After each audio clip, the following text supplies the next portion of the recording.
We always love it when other genres get melded into the shooting games that we play here on Bullet Heaven HD. In Series 3, we checked out Wartech Senko no Ron and Suguri X, which blended versus fighting into the mix, and Series 4's episode on Shippu Mahodai Sakusen Kingdom Grand Prix saw a shooting game with racing mechanics. Of the many genre-bending shooting games we've seen so far, perhaps the most prominent and integral fusion is Twinkle Star Sprites. Developed by ADK and released to arcades on Neo Geo MVS hardware in 1996, Twinkle Star Sprites would see release on Neo Geo AES, Neo Geo CD, and a Sega Saturn port from ADK in 1997. SNK would later release the Dreamcast version in 2000. Featuring gameplay straight out of a versus puzzle game much like Sega's Puyo Puyo, Twinkle Star Sprites almost feels like a puzzle game more than it does a shmup. Let's take a closer look.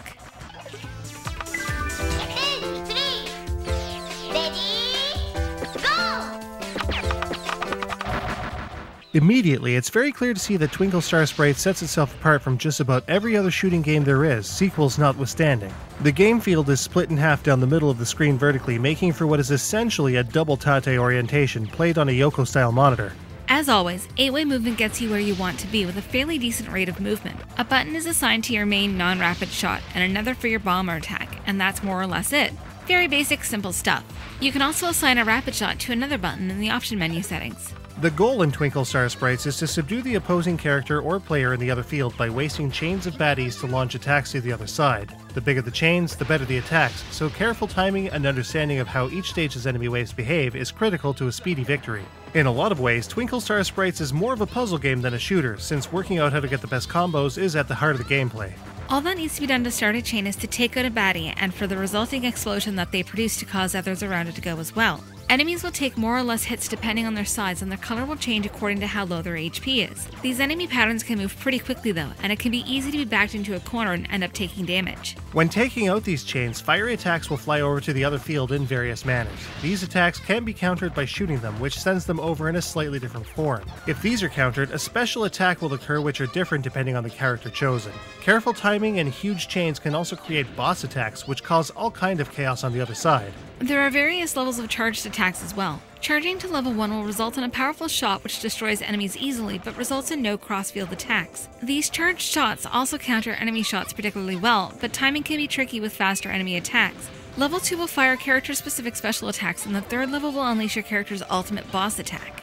There's even a screen-clearing bomber attack that is helpful when things get too crowded, but of course, no counter-attacks will occur if this is used. Additional bomb attacks can be picked up with a special medallion. There are also orbs that can be obtained which, when destroyed in a chain, will trigger fever mode, which will hurl a dramatically higher amount of attacks to the other side. Each player has a life gauge in addition to the typical life stock as well. Colliding with different things will result in losing various amounts of health, and going to 0 hearts means losing a life. Enemy attacks will decrease your health by a much larger chunk and will heal the enemy and vice versa.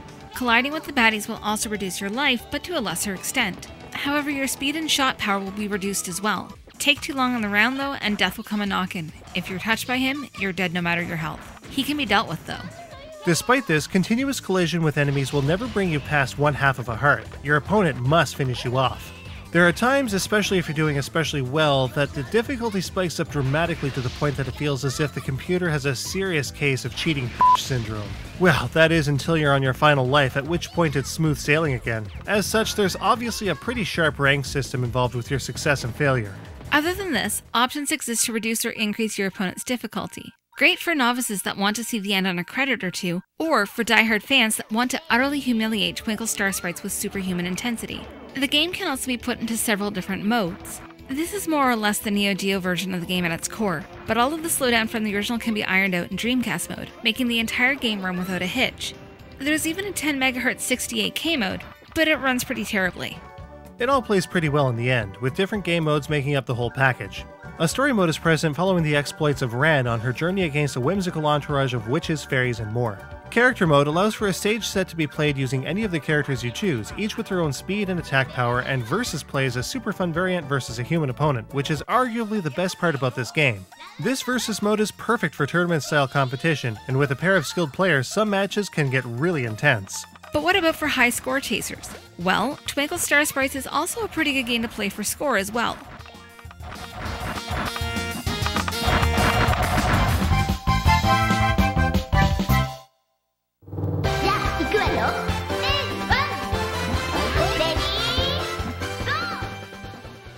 There are a few things to take into consideration when playing for score in Twinkle Star Sprites. Firstly, the higher the chain, the more you'll get for taking out the baddies on your side of things. There are some really crazy chains that can be obtained too. Combos of over 50 are totally doable. There are more subtle scoring points as well though. When medallions appear in your field, they can be picked up for either points or enhancements, like bombs. With the $sign exposed starting at a meager 10 points, each additional medallion will be worth exponentially more to the power of 10 depending on how many are collected. Since each round can be a little on the short side, a stage end bonus is a pretty important thing here. The faster you can clear a stage, the better, since the bonus is higher the shorter your run is. A super high chain will also get you a decent stage end bonus as well. However, there is another strategy that exists to get a high score in Twinkle Star Sprites. Using the medal bonus in lieu of the stage clear time bonus, a much higher score can be obtained by dragging out the fight as long as possible, especially since more chains will undoubtedly be obtained as a result. Strategic collisions to recover enemy health and yours can keep a stage going for a long time. Despite its fairly simple scoring system, there's quite a bit of hidden depth to getting a way bigger score here than meets the eye. Players even have the option to keep the Neo Geo score bug or fix it, which is a pretty neat touch.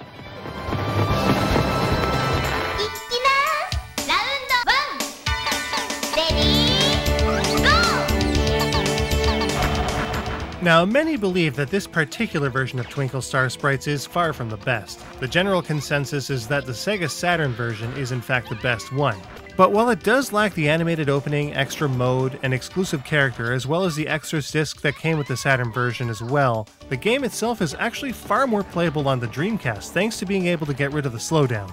Of course, if for some reason you like your games running at suboptimal rates, you can also force the slowdown by selecting a different console mode, such as Neo Geo. Unlike the Saturn version, the Dreamcast version also has multi-language support, including full English. It's just as busted as you might expect, just as it was with the Neo Geo release, but is it ever hilarious at times? If completely unintentionally. The Saturn version had the added bonus of voiced parts for the exposition, which are notably absent here. Visually, the Dreamcast version is on par with every other version of the game as well, save for the redrawn Saturn portraits.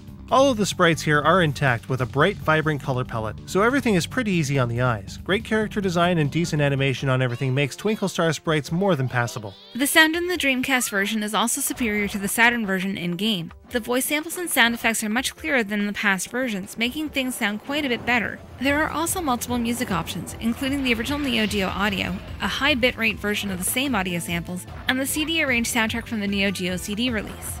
Speaking of the soundtrack, most of the music in Twinkle Star Sprites matches the whimsy of the game to a T. No matter the version you choose in the options, the OST does a marvelous job of matching the frantic action on screen at all times, with some pretty great standouts too.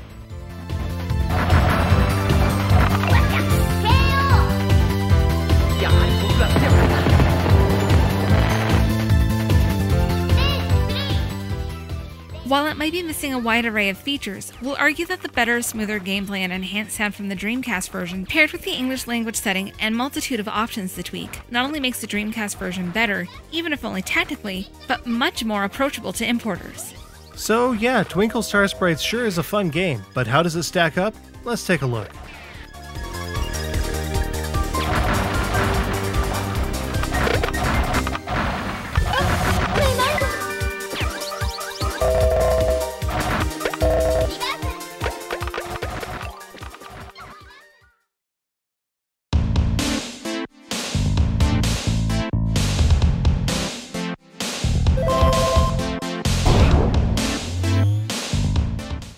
The controls in Twinkle Star Sprites are simple to grasp and serve its mechanics well.